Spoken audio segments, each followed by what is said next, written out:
አሁን የምንገኘው በባህር ዳር ከተማ አስተዳደር በዘንዘልማ ቀበሌ የሸንበቆ ድር የሞዴል መንደር ላይ ነው የምንገኘው። ይሄ ሞዴል መንደር በዚህ አመት በ2017 የተመሰረተ ሞዴል የስርዓተ ምግብ መንደር ነው። 60 ቤተሰቦችን የያዘ የስርዓተ ምግብ ሞዴል መንደር ነው። እንግዲህ ስራው እየተሰራ ያለው በግብርና ሚኒስቴር በፋኦና በክልል ግብርና ቢሮ እንዲያውም በባህር ዳር ከተማ አስተዳደር ግብርና መምሪያ ጥምር ነው እየተሰራ ያለው። ለዚህ ዋና አላማው ምንድነው? ሲጀመር ሞዴል መንደር የስርዓተ ምግብ ሞዴል መንደር የምንለው ለብዙ አመታት የስርዓተ ምግብ ተግባራትን ስንሰራ ቆይተናል። እነዛ ተግባራቶች የተበተኑ ናቸው። አንድ ሰው ወይ አንድ ጎመን አትክልት ሊያለማ ይችላል፣ ሌላኛው ፍራፍሬ ሊያለማ ይችላል፣ ሌላው ዶሮ ያለማል፣ ሌላው በንጥረ ምግብ የበለጸገ ሰብል ያለማ ነበርና ዋናው አላማው ግን በቀን ሰው እንደ ቤቱ ነው። እንደ ቤት ውስጥ ያለውን ነገር ያለማውን ነገር ሊመገብ የሚያስችል ምርት እንዲያመርት ማድረግ፣ ያመጋገብ ባህላቸው ሊቀየር የሚያስችሉ የማህበረሰብ የባህሪ ለውጥ ተግባቦት ማከናወን፣ ምናልባት እነሱ ጋር የሌሉ ደግሞ አንዳንድ የስርዓተ ምግብ ተኮር ግብርና ግብአትን ማቅረብ፣ ለምሳሌ የአትክልት ዘር፣ የፍራፍሬ ችግኝ፣ በንጥረ ምግብ ይዘታቸው በለጸጉ ሰብሎች ለአካባቢ ተስማሚ የሆኑትን ዶሮ ለሌላቸው ዶሮ ከመኖ ጋር እና ስልጠናዎችን ሰጥተናል። እንግዲህ በስልጠናው ሰዓት እነዚህ እናቶች ጋር በጣም ብዙ ነገር ተነጋግረናል። በተግባር የተደገፈ ስልጠና ነው የነበረው።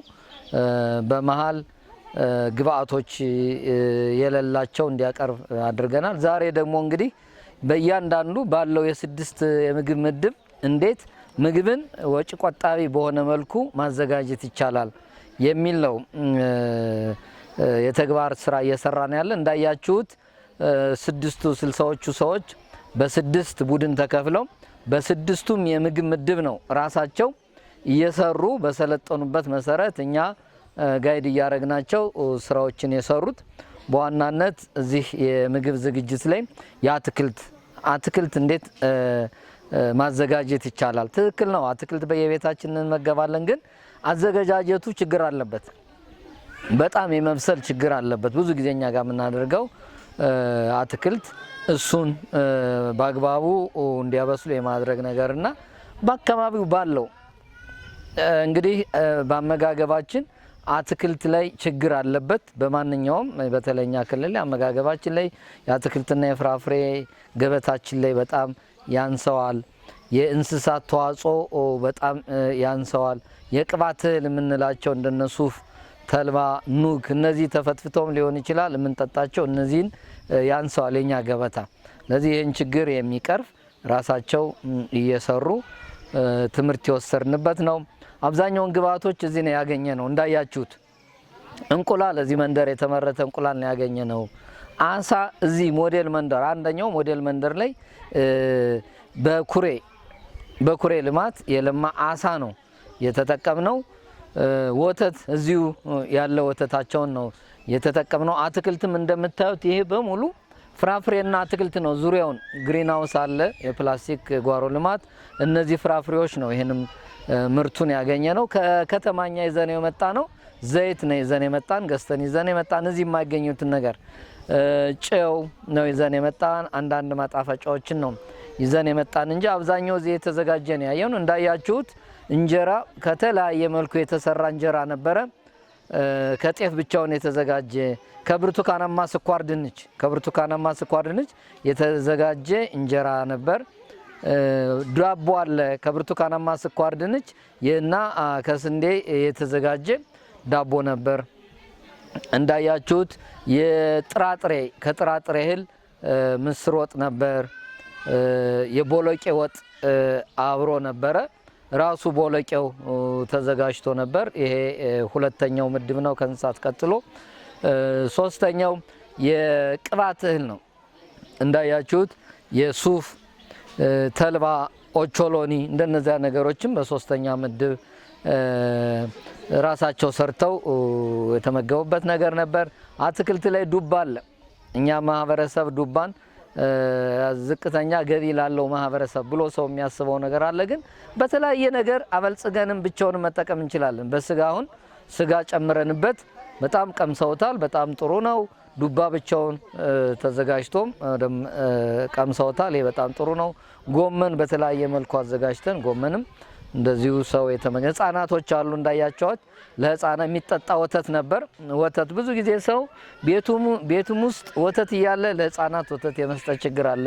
እንቁላል ዶሮ እያለ የመስጠት ችግር አለ። ይሄን ሁሉ ያካተተ የተግባር ስልጠና ነው የነበረው። በጣም ጥሩ ነው የነበረው። ተሳታፊዎቹ የሞዴል መንደር አባላት ነበሩ። ከፌደራል ግብርና ሚኒስቴር የሚመለከታቸው አካላት ነበሩ።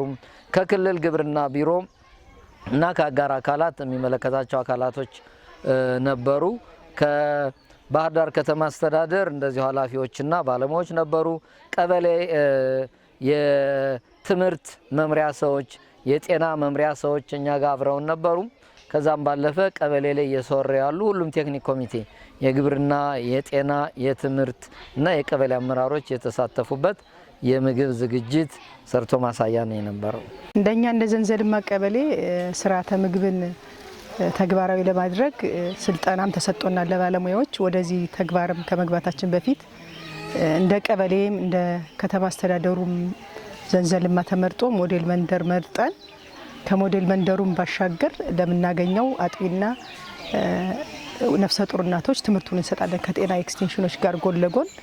በዚህ ሰፈር አሁን በምታዩት ግን ሞዴል መንደር ብለን 60 ማወራዎችን መርጠን ያመርታሉ። ምርቱ አለ።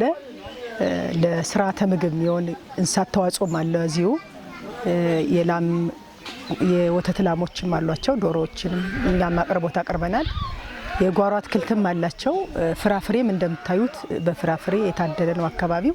ይህንን አሰባጥሮ በመመገብ በኩልና ስራ ላይም ቢሆን ቅድም ያየንበት አለ። በተግባር ራሳቸው ይሰራሉ። እኛም ስልጠናውን ብቁ እንዲሆኑ እየመጣን ከጤና ኤክስቴንሽኖች ጋር ዝች ሞዴል መንደሯን ብቁ ለማድረግ ከሌሎች ጎጦች ከነሱ ትምህርት እንዲወስዱ ለማድረግ እያመጣን የትምህርት ልውውጥም እናደርጋለንና በዚህ ልክ ነው። አሁን ሰዎቹ ብቁ ናቸው ማለት ይቻላል። አሁን ወደፊት ምን ሰራው ብዙ ነገር ቢኖርም በዚች ግን ውሃ አቅርቦቷንም ተጠቅመው ጓሮ አትክልትም ምንም አቅርቦቱ እስከ መመገብ ድረስ ጥሩ ስራ እየሰራን ነው። እነሱም ተግባራዊ እያደረጉት ነው የሚገኙ። አሰው እዚሁ ነው የተገኘ። አሳ ኩሬ ያለ እዚህ ላይ እዚሁ ነው አሰው ይወጣ። እዚሁ ወጣ፣ ታጠበ። ከዛም በኋላ ካጠብነ በኋላ ቀቀል ነው። ተቀቀለ በኋላ ተፈለፈለ ሾህ እንዳይኖረው።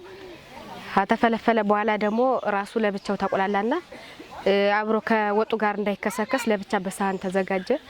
ከዛም በኋላ የተፈለፈለውን አሳ ከራሱን ከወጣንበት ጨው ዘይትና ሽንኩርት አዛ ተቀመመው ላይ አደረግንና አቁላላ ነው። እዛ ላይ ጨው አደረግነ። ትንሽ ነው ቅመም የተጠቀምነ። እሱን አገናኘንና አወጣ ነው ጨርሰን